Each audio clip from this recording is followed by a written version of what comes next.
Bonjour à tous, bienvenue à ce dîner-rencontre avec le maire de Victoriaville. J'espère que vous allez bien, que vous êtes bien installés devant votre ordinateur ou votre télévision et avec un dîner que vous avez acheté auprès d'un de nos restaurants locaux. Et oui, on a changé la formule, on est habitué normalement à cette période-ci de l'année d'avoir le souper du maire. Mais bon, temps de pandémie oblige, on a eu un plan B. Vous connaissez ça sûrement aussi, les plans B. Au cours des derniers mois, on s'est adapté. Alors, nous voici avec cette nouvelle formule virtuelle d'une entrevue qui promet d'être fort intéressante. Bien sûr, on va reculer dans le temps, parcourir les derniers mois pour voir comment la ville de Victoriaville et les gens d'affaires d'ici ont retroussé leurs manches pour faire face à ce défi quand même sans précédent.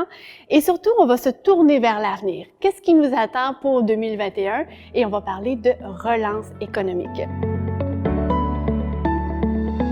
Dans notre studio du Carré 150, ben oui, vous aurez reconnu probablement le décor. J'étais tellement contente en arrivant ici ce matin, ça fait du bien de revenir dans ce centre culturel. Alors là, je suis vraiment très bien entourée. Permettez-moi de vous présenter nos invités. Tout d'abord, bien sûr, le maire de Victoriaville, M. André Bellavance. Bonjour. Bonjour, Jessica. Ça va bien? Mais ça va très bien toi-même. Ça va très bien. Et on n'est pas seul, on a, je vais l'appeler mon trio de représentants du monde économique, à commencer par M. Robert Béliveau, qui est président de la Chambre de commerce et d'industrie des bois francs érables et conseiller, c'est un long titre, et conseiller stratégique et co-actionnaire de l'entreprise Sotec. Bonjour, M. Béliveau. Allô. Bonjour. Je me retourne, je vais me promener comme ça tout au long de l'entrevue. Je me retourne vers M. Didier Poisson, qui lui est président de la Jeune Chambre de commerce de Victoriaville et avocat au sein du groupe Roy Desrochers-Lambert. Bienvenue. Et on poursuit avec Madame Marie-Christine Couture, présidente des Femmes de carrière et conseillère associée chez Première Avenue, groupe financier Régime collectif. Bienvenue à ce dîner-rencontre. Pandémie, on n'y échappera pas, on va en parler. Monsieur le maire, ça a été une grosse année, mais j'ai le goût de vous demander comment vous l'avez vécu, vous, à titre plus personnel. Comment ça s'est passé dans les derniers mois? Bien, comme la plupart des gens savent, ça fait quand même longtemps que je suis en politique, donc j'ai vécu toutes sortes de... Il y a toutes sortes de moments dans une vie politique où tu dois faire des interventions. Comme député, par exemple, vous vous rappelez peut-être de l'épisode du tsunami. Bien, il y avait des gens de ma circonscription qui étaient pris là-bas en Thaïlande, puis il fallait les aider avec l'ambassade, tout ça. Fait qu'il y a toutes sortes de choses qui nous arrivent. Mais ça, je pensais jamais le vivre. Vraiment, là, c'est pas quelque chose que j'avais prévu, évidemment. Mais ça nous frappe là, vraiment. Je pense que je parle au nom de plein de monde là. On sait que ça existe, les virus, on voit ça apparaître, on le voit plus ailleurs dans le monde. Mais là, une pandémie mondiale comme ça qui nous frappe jusqu'à Victoriaville, je pensais jamais vivre ça. Fait que c'est sûr que ça fait un choc, mais sur le coup, on est sur l'adrénaline. C'est pas le temps de rester là paralysé. T'sais. Nous autres, on avait déjà un plan d'intervention prévu à l'époque, si les gens se rappellent un petit peu, la H1N1. Oui. C'était une grippe, un virus, là. Alors, il y avait déjà un plan d'intervention à la ville de Victoriaville qui était préparé pour ça, jusqu'à aller même chercher des gens retraités, des fois pour remplacer de nos employés qui pourraient être atteints du virus. Tout était prêt. Fait qu'on réactive tout ça. Puis notre premier souci, c'est de s'assurer que la population continue à avoir des services. Exactement. Parce qu'on ne peut pas s'arrêter comme ça. Fait que ça, c'est les premières choses, là, ça roule. Là. Je veux dire, on est vraiment dedans pour faire en sorte que tout fonctionne puis qu'on donne le plus de services possible malgré les consignes qui étaient données, puis qui, plus ça allait, plus ça évoluait. Là. Il faut absolument être en action, puis c'est vrai qu'on a un plan, mais des fois, entre avoir un plan et le mettre en application, c'est tout un monde. On se sentait un petit peu comme dans un film de science-fiction au cours de la dernière année, avec les couvre-visages. On a dû changer nos habitudes. Je me tourne vers vous pour savoir comment vous l'avez vécu cette année-là. Et il y a eu plusieurs chamboulements. Parlons par exemple de la fermeture des entreprises, des commerces, une fermeture temporaire, mais qui a demandé quand même de se réajuster. Quels sont les défis qui ont été rencontrés par la communauté des gens d'affaires?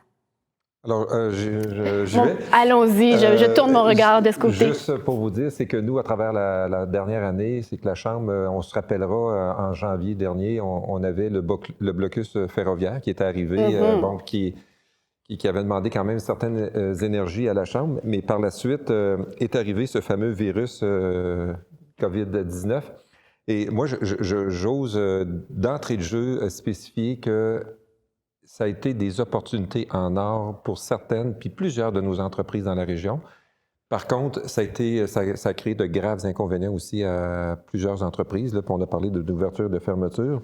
Donc, ça a été des situations très différentes selon les secteurs d'activité dans lesquels nos membres se retrouvaient.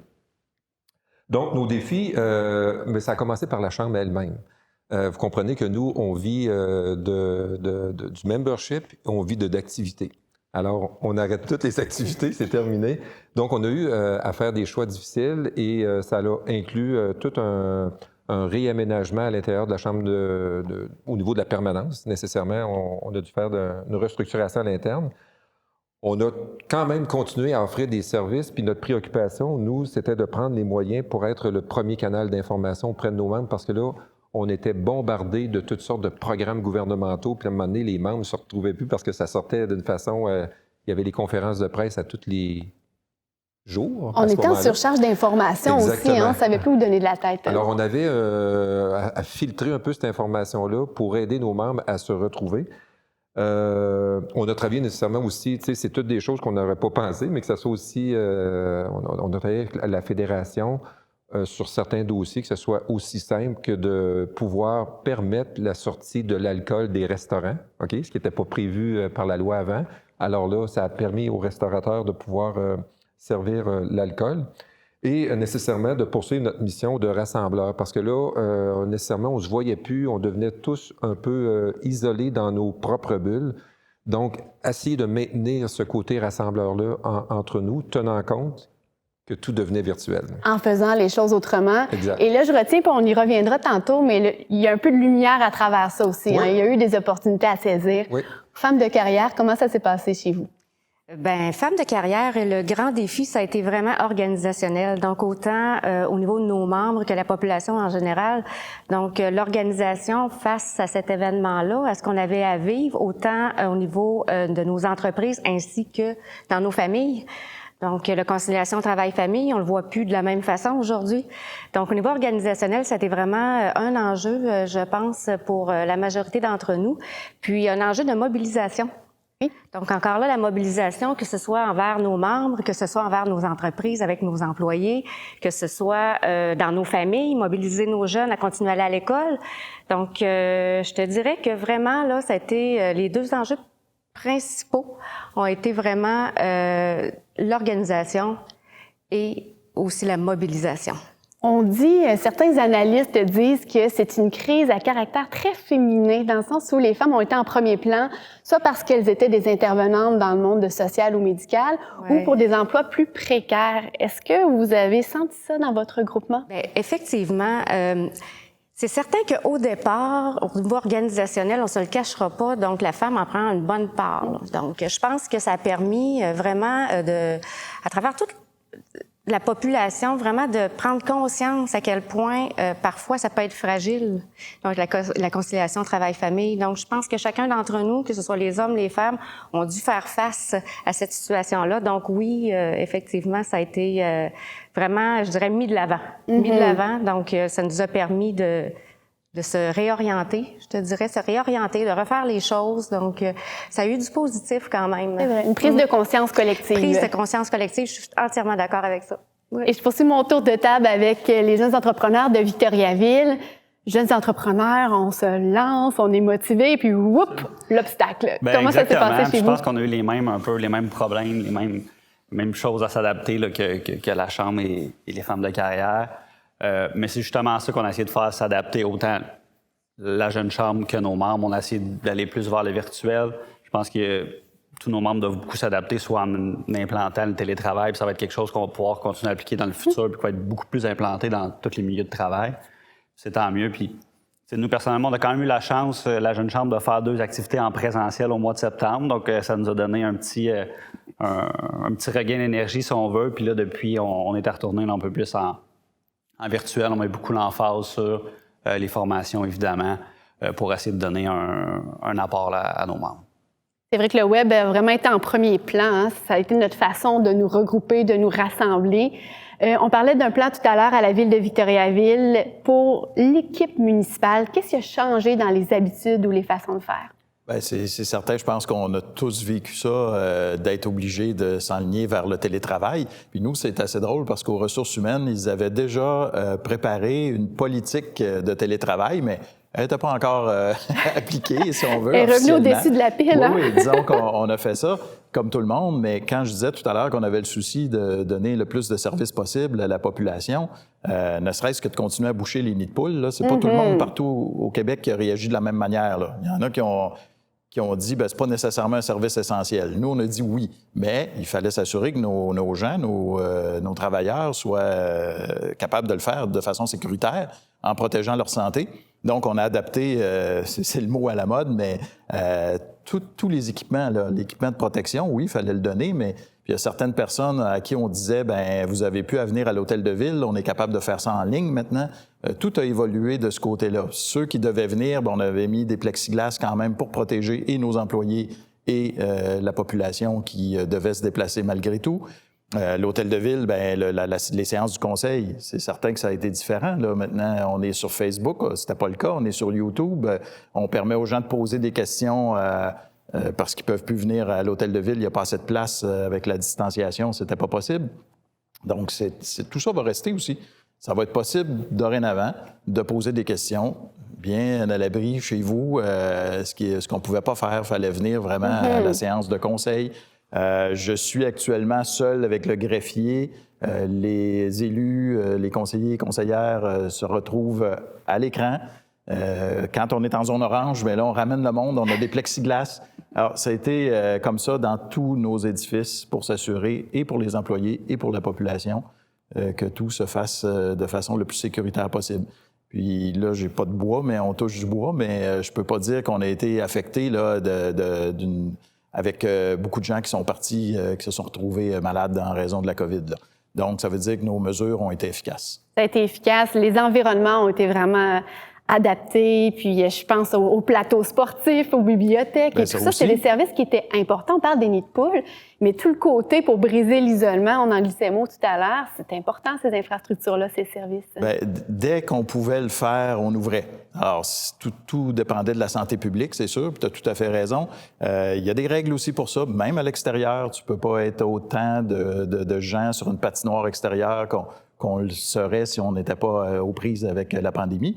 Mais tout ça, il faut faire respecter ça. Il faut faire confiance aux gens aussi. Là, on ne peut pas être partout en train d'inspecter, mais on a apporté des changements des fois quand on voyait que les gens ne respectaient pas les consignes. On a changé certaines affaires, puis on a fermé, par exemple, certains services, mais on essaie de faire bien comprendre aux gens, c'est important l'information, qu'il faut respecter ça pour qu'on puisse continuer à donner les services. Mais oui, tout a été adapté, tu as tout à fait raison, à la bibliothèque, comme dans les lieux sportifs et culturels, parce que dès qu'on pouvait l'ouvrir, il fallait quand même respecter les règles. Pouvez-vous nous donner des exemples concrets de ce que la Ville a fait pour venir soutenir, bien sûr, l'ensemble de la population, mais tout particulièrement la communauté des gens d'affaires?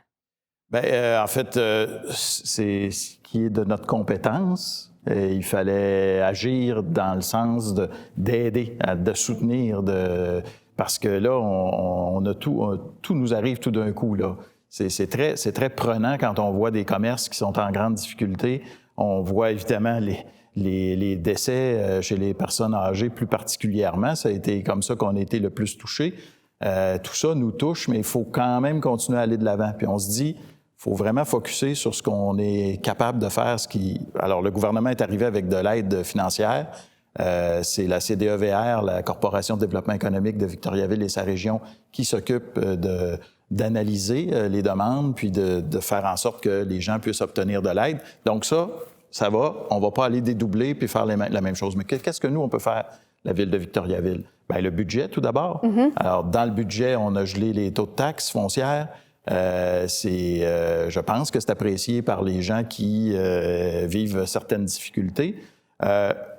Ensuite, bien, la même chose pour le paiement des comptes de taxes. Il y en a pour qui reporter le paiement du compte de taxes, ça a donné un petit souffle, un coup de main. Et le 0% d'intérêt aussi qu'on a ajouté, ça non plus, c'est pas tout le monde qui le fait. Ce qui fait en sorte que même si tu as du retard, bien, on va pas venir te pénaliser en plus avec la situation. Donc ça, c'est des mesures financières, si on veut, fiscales, qui sont à notre portée et qu'on a pu faire comme ça pour être parmi tous ceux qui donnent un coup de main. Et je me rappelle aussi, concrètement sur le terrain, centre-ville, hein, on a vu bloquer les rues, on pouvait se promener à pied tout l'été, gratuité des stationnements aussi, tout pour raviver un peu l'étincelle. Hein. Bien, ça venait ajouter, c'est certain, parce que dès que les commerces pouvaient être ouverts, bien, on voulait s'assurer que les gens puissent y aller. Un incitatif qu'on fait dans le temps de Noël, d'habitude, c'est les fameux stationnements gratuits. Puis on s'est dit, bien, regarde, ils sont encore gratuits aujourd'hui. Alors, on s'est dit ça, oui, c'est une perte de revenus pour la ville de Victoriaville, mais c'est une autre façon d'aider. C'est pas sous forme de subvention directe, mais on se dit, les commerces qui tirent le diable par la queue actuellement, bien, on dit aux gens, allez-y, ça coûte rien, bordez-vous pas avec les orodateurs. Je pense que ça a été bien apprécié. Puis le centre-ville, bien, malgré le fait que certains étaient en désaccord avec ce qu'on faisait, moi, dès le départ, j'avais dit, puis le conseil municipal était tout à fait en accord avec ça, les gens les plus impactés pour nous, c'était les restaurants, les bars, particulièrement ceux situés au centre-ville. Puis il y en a qui n'auraient pas pu ouvrir de l'été si on n'avait pas permis qu'ils puissent étendre leur terrasse à l'extérieur. Il y en a des restaurants que les places à l'intérieur étaient tellement limitées qu'avec les règles, ça ne valait pas la peine d'ouvrir. Moi, je pense qu'on a aidé beaucoup dans ce sens-là. En tout cas, on a eu beaucoup d'appréciation. Puis, on ne pense pas juste aux commerçants quand on fait ça, on pense à la population aussi. Pour qui c'est le fun d'aller déambuler comme ça dans la rue avec... c'est ça qui est difficile. On ne peut pas faire beaucoup d'animations, mais on a quand même des artistes qui ont été là, qui ont contribué, qui ont embelli avec des décors aussi. Mais j'imagine le jour où il n'y a pas de pandémie, quand on fait ça avec de l'animation, avec le parc Jean-Béliveau, on pourrait avoir des spectacles, enfin. Il y a plein de choses qui pourraient se faire. Ça vient ouvrir la porte à d'autres belles réalisations. Certainement. Il y a quelques instants, le maire de Victoriaville nous parlait de la Corporation de développement économique de Victoriaville et sa région qui accompagne les entreprises d'ici pour l'obtention d'aides financières gouvernementales. Voici quelques détails sur ces programmes. Autant du côté fédéral que provincial, les gouvernements ont mis en place des programmes d'aide d'urgence destinés à aider les entreprises vivant des impacts financiers associés à la pandémie. Dès avril, à titre de mandataire de l'aide d'urgence provinciale, la Corporation de développement économique de Victoriaville et sa région a mis en place un programme de prêt destiné à aider les entreprises vivant des problématiques de liquidité allant jusqu'à 50 000 $.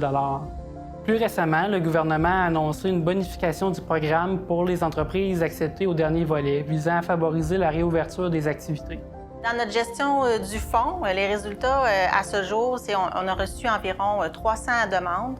En fait, c'est un peu plus de 300 demandes. Plus de la moitié ont été réorientées vers des programmes qui étaient plus avantageux pour les entrepreneurs, donc de leur choix, où nous, on a décidé de les réorienter.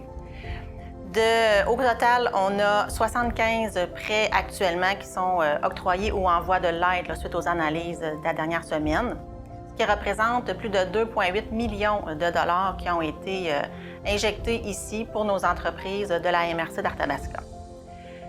Et de ce nombre, du 2 millions, il y a 1 million qui va être pardonné pour chacun des prêts du volet 2 qui a été expliqué un peu plus tôt. En poursuivant, j'aimerais lever mon chapeau aux entrepreneurs qui ont vraiment fait preuve de résilience face à cette pandémie. C'est rassurant dans une perspective de développement économique de voir que les entrepreneurs font preuve d'optimisme et souhaitent toujours s'investir dans leur milieu. Donc, c'est important de mentionner qu'il est toujours possible de faire une demande d'aide financière. Notre formulaire est en ligne sur notre site Internet dans la section COVID-19, ressources pour les entreprises. Et actuellement, le gouvernement nous confirme que le programme va être ouvert jusqu'au 30 avril 2021. Je me tourne vers les gens d'affaires. On parlait que chacun a son rôle à jouer, surtout dans un temps de crise comme celui-là. De votre perception, puis je vais me tourner ici avec M. Poisson, quel est le rôle que doit jouer une municipalité comme acteur municipal? Et surtout, quelle action a fait en sorte que les gens d'affaires ont pu reprendre leur souffle? Ça a eu un impact direct positif. C'est certain qu'on a eu plein de bels exemples. Je pense que par rapport aux taxes, c'est sûr que c'est intéressant. Sinon, je pense que le rôle que la Ville doit jouer maintenant, c'est vraiment de miser sur la relance économique, créer un engouement économique pour favoriser l'essor entrepreneurial, que les entreprises soient intéressées à continuer ou à démarrer. Il y a plusieurs subventions, plusieurs canaux qui sont intéressants et qui sont peut-être un petit peu méconnus. Puis je pense que la Ville pourrait jouer un beau rôle, justement, par rapport à ça pour faire connaître ces programmes-là puis les promouvoir. Là. Donc, vraiment être un propulseur, faire connaître, faire rayonner les programmes pour vous? Bien, pour moi, c'est sûr que la ville, elle doit être dynamique, puis il faut qu'elle ait beaucoup d'initiatives. Donc, il faut qu'elle soit proactive. Donc, c'est sûr que les idées, il peut en avoir. Puis, si vous me permettez, j'ai entendu récemment une ville qui avait mis en place justement le congé de taxes comme ici, mais que ceux qui payaient leurs taxes en un versement avaient un bon d'achat, exemple de 2 % du compte de taxes, qu'ils pouvaient remettre dans l'économie de la ville, donc à travers les villes, à travers les commerces et tout ça. Fait que je trouvais que c'était une bonne façon là, d'activer, tu sais, donc dans le fond tout ce qui est des achats locaux. Donc ça, je trouvais que c'était vraiment une bonne idée. Fait que la ville ici a quand même beaucoup d'initiatives. Donc c'est de continuer, d'être près de ces gens, d'écouter, puis d'essayer de trouver toujours des solutions pour que l'économie roule. Donc ça c'est pas évident. C'est pas évident, mais on se retrousse les manches. Et on va y Monsieur arriver. Béliveau. On va y arriver. C'est que, puis M. le maire le sait très bien, là, mais, la ville a un grand rôle d'influence auprès de la population. Là, fait que, parce que c'est quand même un législateur, il y a un pouvoir que peu d'organisations ont dans une région. Finalement, c'est notre gouvernement le plus proche de nous.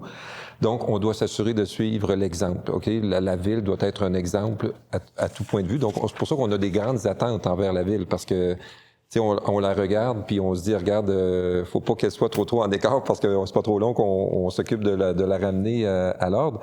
Et moi, je pense que d'appliquer au maximum et selon les règles qui sont à l'intérieur des municipalités. Bon, qu'on donne l'exemple de l'achat local. Oui. Bien, nécessairement, il faudrait que la ville soit un exemple d'achat local en premier lieu avant de dire à tout le monde achetez local ou achetons local. Puis ça, là, je tiens encore une fois à souligner la bonne communication qu'on a eue à travers de nos membres qui ont dit, regarde, est-ce qu'il y a moyen de pouvoir améliorer les transactions avec la Ville? Alors, il y a eu une discussion et la Ville a accepté de faire une modification de son règlement. Il y a une action concrète qui est ressortie de ça. Peut-être le mentionner pour ceux et celles qui nous écoutent. Quel est le positionnement de la Ville par rapport à l'achat local? Bien, comme Robert l'a dit, sa prédécesseur, Mme Thibault, et la directrice générale de la Chambre de commerce nous avaient rencontrés parce qu'effectivement, il y a plusieurs membres qui se posaient des questions. La Ville, on prône l'achat local, tout ça, mais la Ville, elle, parmi ses fournisseurs, c'est comment elle agit.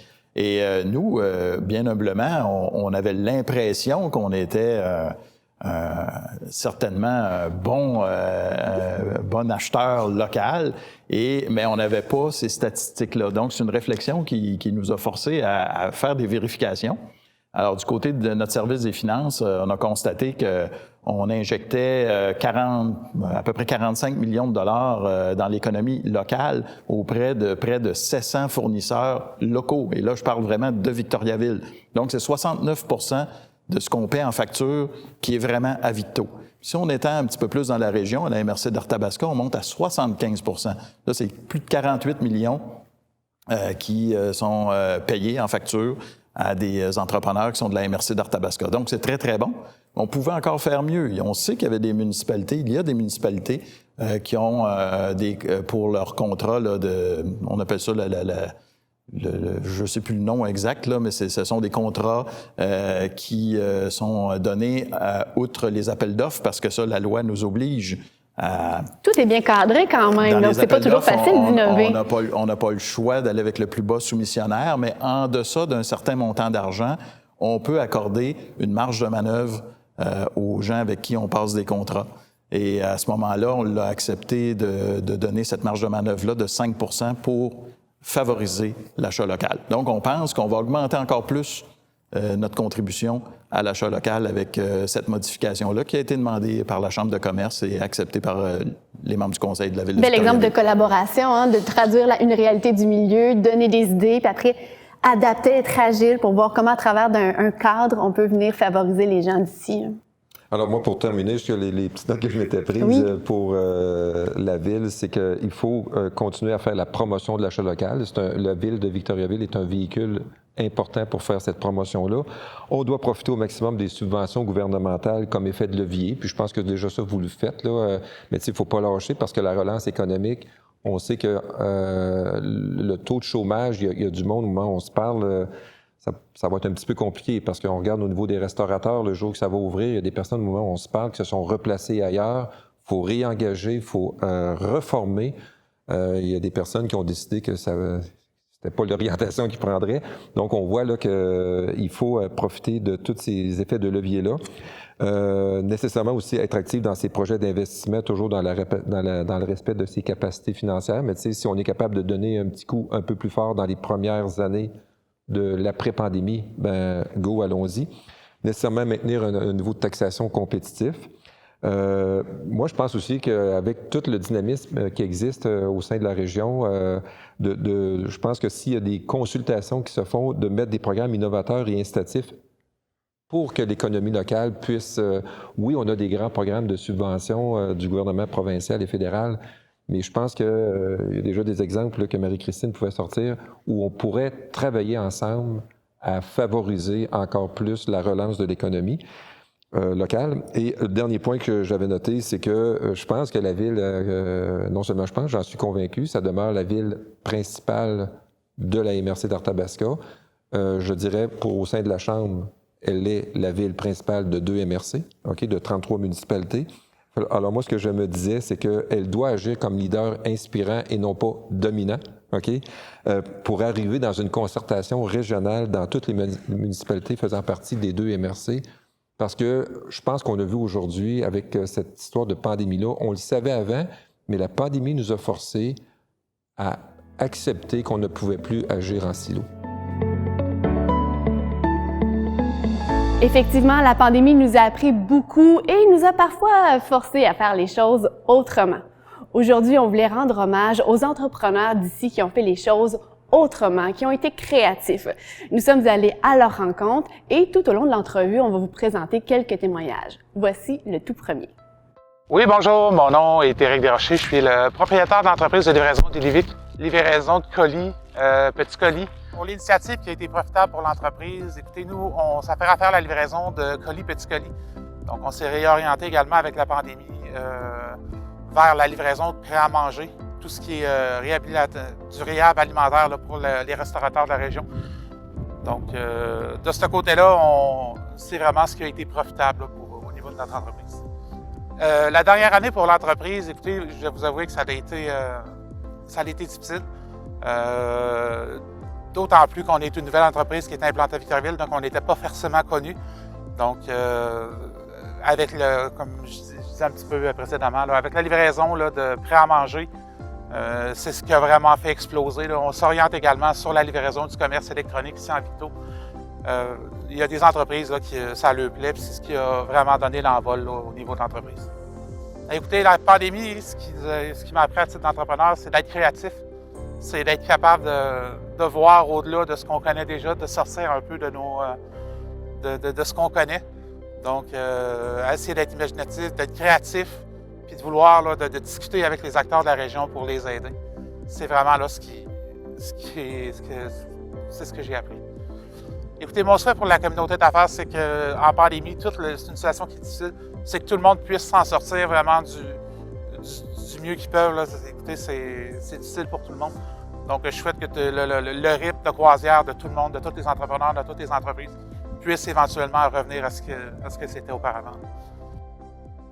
Parlons de relance économique. Qu'est-ce qui s'en vient? On parle de grands chantiers, on a des programmes aussi. J'ai goût peut-être d'y aller avec ça parce que je sais que c'est une tradition. Chaque année, on annonce une belle nouvelle au souper du maire. Là, c'est un dîner rencontre, mais on va quand même tenir la tradition. Un beau programme qui est à venir de la ville de Victoriaville. Oui, bien, tu demandes qu'est-ce qui est à venir. Évidemment, je veux faire du pouce sur ce que nos invités ont dit aussi. Côté relance économique, c'est important pour la ville de Victoriaville, qui est un gros donneur d'ouvrage, de continuer à investir. Alors, en termes d'immobilisation, on va investir plus en 2021 qu'on n'a jamais investi dans toute l'histoire de Victoriaville. Alors, il y a deux façons de voir les choses.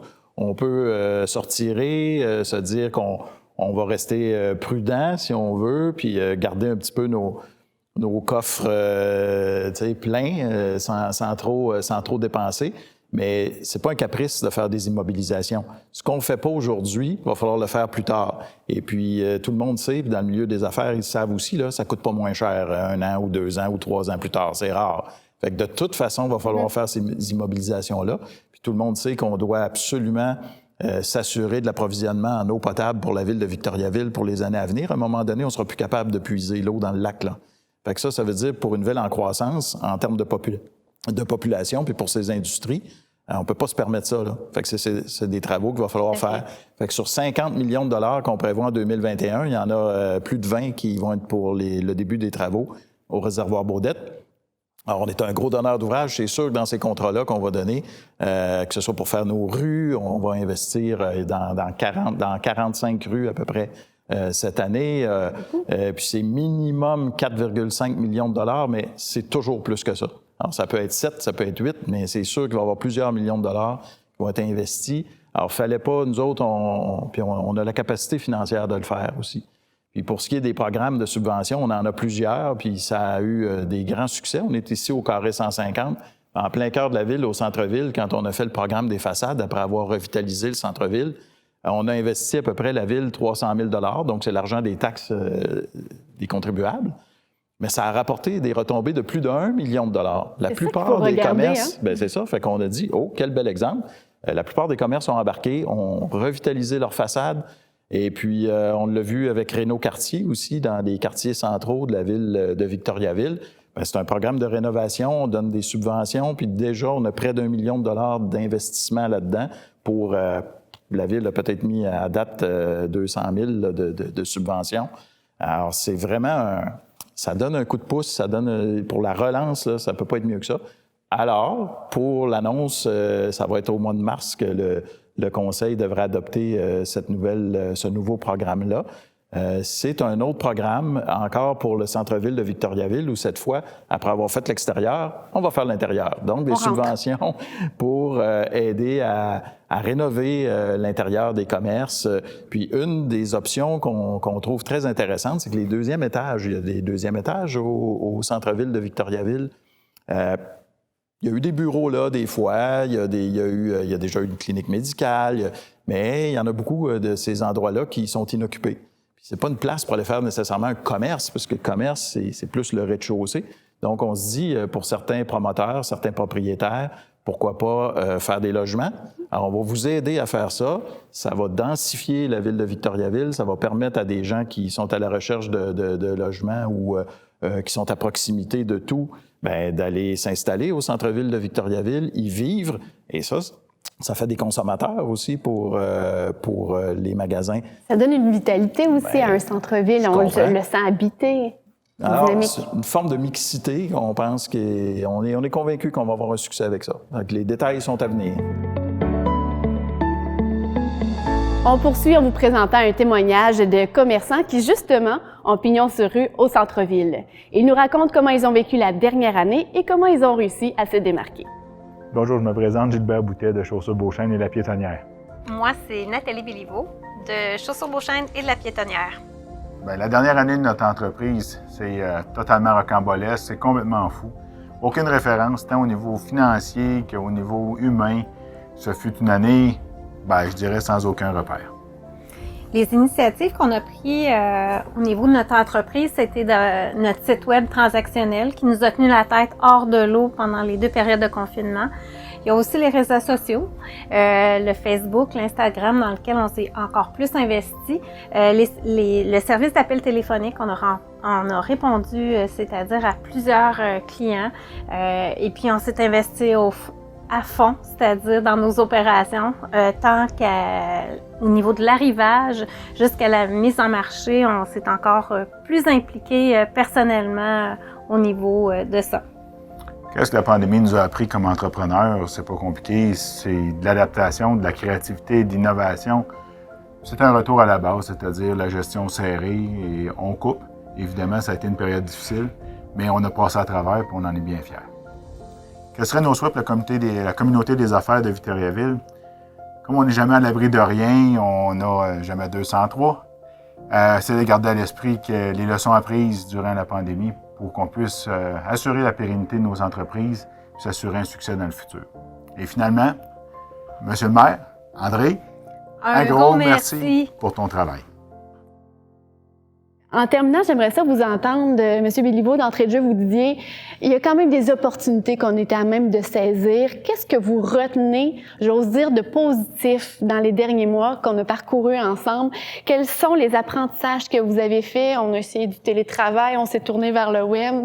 On va commencer ici par M. Béliveau. Bien, moi, ce que je dirais, c'est que ce qu'on retient, c'est que finalement, on a de l'apprentissage, mais aussi on a eu des opportunités en or créées par la pandémie.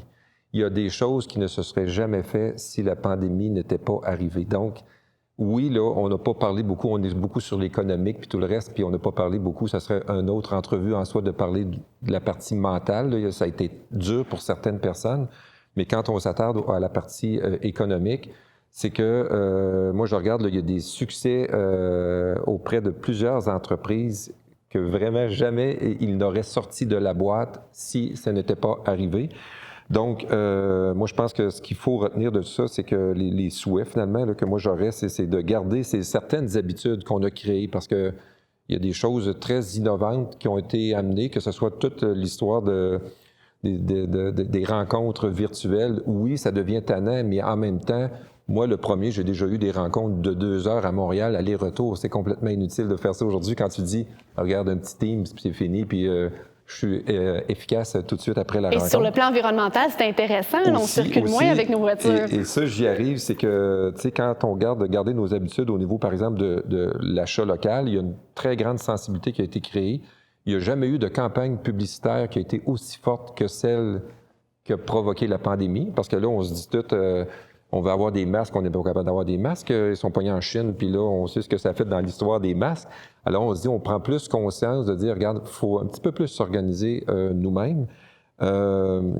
L'autre affaire que je dis, c'est que il faut, et c'est déjà arrivé, mais il faut continuer, puis ça a toujours été, mais peut-être que la pandémie a provoqué ça, c'est la création de nouvelles entreprises. OK? Il y a des secteurs qui se sont créés nouveaux, que ce soit les désinfectants à main.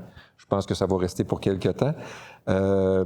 Et je termine là-dessus en disant que je pense qu'il faut, c'est un petit peu ma conclusion philosophique de la pandémie, c'est que je pense qu'il faut apprendre quelque chose de ce qu'on vient de vivre. OK?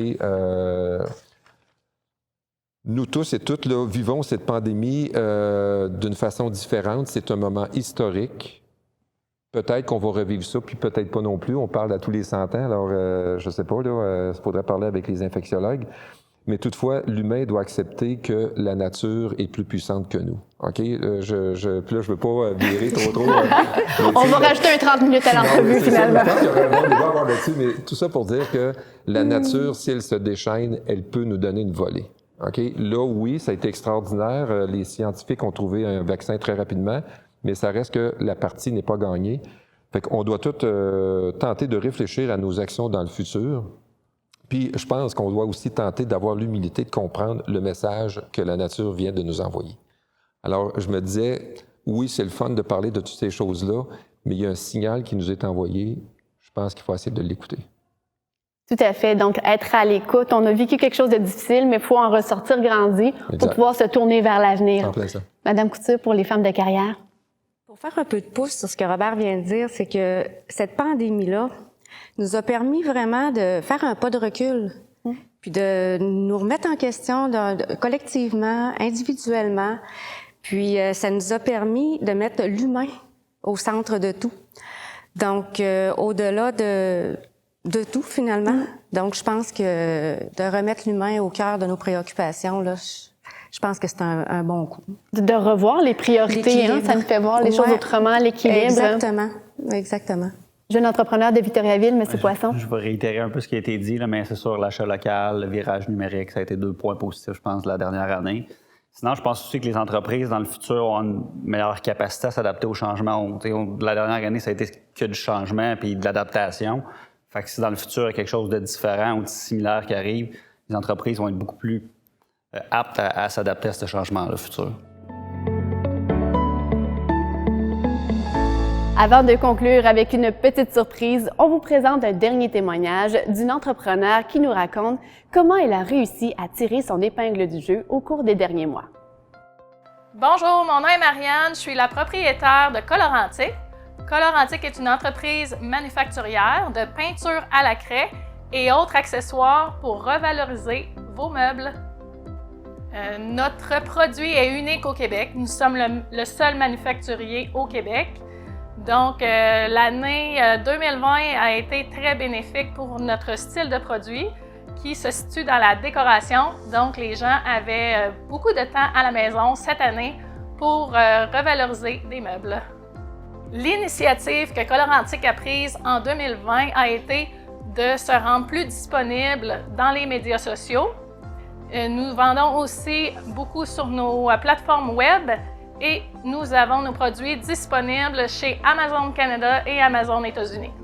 La pandémie en 2020 m'a apprise à toujours chercher de nouvelles solutions, à axer mes ventes vers les médias sociaux et aussi à explorer d'autres avenues de faire de la limonade avec des citrons. En 2021, ce que je souhaite aux autres entrepreneurs de Victoriaville, c'est de toujours persévérer, de toujours trouver des solutions, d'innover. Profitez-en aussi pour trouver de nouveaux produits, puis cherchez aussi les solutions en ligne sur le web. Le mot de la fin vous revient, Monsieur le maire. Qu'est-ce que vous retenez de ces derniers mois? Puis si on avait une boule de cristal, qu'est-ce qui nous attend? Bon, on a commencé un peu avec le côté humain, l'entrevue, puis on la termine aussi de ce côté-là. Puis je trouve ça extraordinaire, toute la solidarité, encore une fois, qui s'est déployée ici dans notre milieu. Je compare toujours avec ce qui se passe ailleurs, puis pas nécessairement juste au Québec, mais un peu partout. À quel point ici les gens sont demeurés quand même conscients. Même si tout le monde n'était pas d'accord avec toutes les mesures, tout ça, ils étaient conscients qu'il fallait protéger les autres, particulièrement les aînés, parce qu'ici au Québec, c'est là où on a été touchés. Puis ici, à Victoriaville, on n'a pas été exemptés de ça. Au début, la première vague, on n'avait presque pas de cas, on n'était presque pas touchés, on regardait tout le temps ce qui se passait au CHSLD, mais tout à coup, dans la deuxième vague, dans les résidences pour personnes aînées privées, là, ça nous a frappés. Puis là, on a eu des décès. Alors, les gens ont été conscients de ça et je les félicite, je les remercie. Mais tout le monde a mis la main à la pâte. Puis en même temps, ça ne nous a pas empêché de penser à la relance économique. Tout ce qu'on a discuté aujourd'hui, là. Puis 2021, bien, on sent que ça s'en vient de mieux en mieux. On se fie tous au vaccin, bien sûr. Je pense que ça va aider pas mal à nous sortir la tête de l'eau. Mais je regarde, il y a la ville, oui, qui va faire des efforts, mais tout le monde en fait, là. Si on regarde le premier mois de l'année pour les permis de construction, c'est 7 millions de dollars en 2021. C'est 6 millions de dollars de plus que les permis octroyés en 2020. Alors, les gens, les entrepreneurs ici, on dit on y va, on fonce, on n'arrête pas. Et c'est la même chose avec le gouvernement du Québec qui a annoncé pour l'Hôtel-Dieu d'Arthabasca, bien, on va commencer des travaux. C'est majeur, là, c'est 200 millions de dollars les travaux à l'Hôtel-Dieu d'Arthabasca pour l'urgence, pour le bloc opératoire. En tout cas, c'est beaucoup plus que ce qu'on avait même demandé au début quand on a fait. Et puis, on va avoir une maison des aînés aussi. C'est un autre 40 millions de dollars qui va être investi. On va avoir des écoles qui vont être rénovées, l'école de Tandem et d'autres écoles. Un autre 40 millions de dollars. Donc, dans l'économie, là, il va y en avoir de l'argent qui vont être injectés. Mais le côté humain de ça, tout ça, l'adaptation et le fait que c'est arrivé une fois, ça peut arriver encore, je pense que ça va changer beaucoup l'approche dans plusieurs domaines, ça c'est certain. Mais on voit qu'on est capable de s'en sortir, puis de s'adapter et de faire en sorte qu'on puisse continuer à vivre aussi. Alors, de sages paroles, je pense qu'il va nous amener à réfléchir, nous préparer pour l'avenir. Merci beaucoup de votre participation, de votre proactivité aussi. Nous, on se laisse en musique avec un artiste d'ici qu'on affectionne tout particulièrement. Puis c'est bien, on est dans un lieu culturel en plus. On voulait absolument rendre hommage et remercier les gens qui se sont dépassés. On le disait, là, c'était l'objet de l'entrevue, mais la communauté s'est serrée les coudes. On a vu des gens s'entraider, innover, faire preuve d'une grande créativité. Alors, on est allé se promener pour capter un peu des images de ces personnes exceptionnelles. Alors, on vous lève bien haut notre chapeau pour tout ce que vous avez accompli. On a parlé largement et à juste titre des personnes dans le monde de la santé, mais dans tous les domaines, je pense que je me trompe pas en le disant, on a vu des petits miracles se produire autant dans les quartiers que dans les entreprises. Alors vraiment, on vous félicite pour tout ce qui a été accompli. C'est en quelque sorte un cadeau qu'on vous offre avec l'artiste Dumas, vous en doutiez peut-être, quand j'ai dit que c'était un artiste d'ici qu'on aimait beaucoup. Et une chanson, elle a été écrite, ça fait déjà plusieurs années, mais on dirait qu'elle était toute parfaite pour cette occasion. Elle s'intitule « Le bonheur ». Alors, merci beaucoup d'avoir été des nôtres pour ce dîner-rencontre virtuel avec le maire de Victoriaville et les différents intervenants économiques. Et sur ce, je vous souhaite de passer une excellente journée.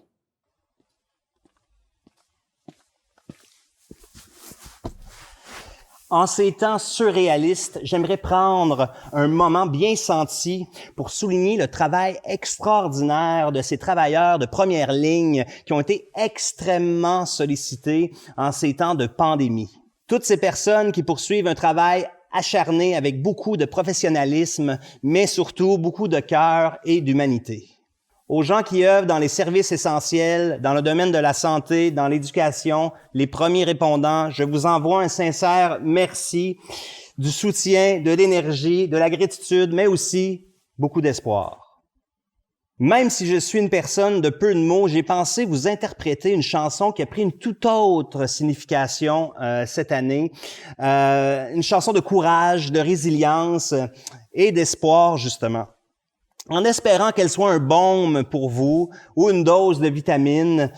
Pour passer à travers la suite, Victoriaville, Victo Power, je vous envoie de l'énergie. Rien ne nous arrêtera. Voici le bonheur.